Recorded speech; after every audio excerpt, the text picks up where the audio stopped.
Hi guys, in this video I will show you how to create a password-protected zip folder. If you find this guide useful, consider subscribing and leaving a like. I appreciate it very much. Thank you. Okay, the first thing you need to do is to have WinRAR downloaded. Then, you will browse for any folder and bring it to the desktop. Right-click WinRAR.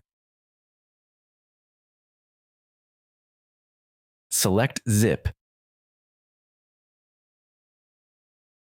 And here, you can check this box if you want, then click on Set Password. Here, put the password you want to set.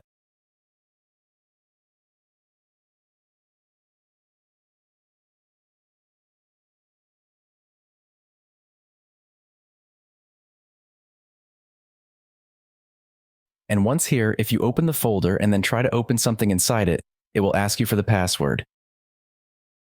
Here, put the password.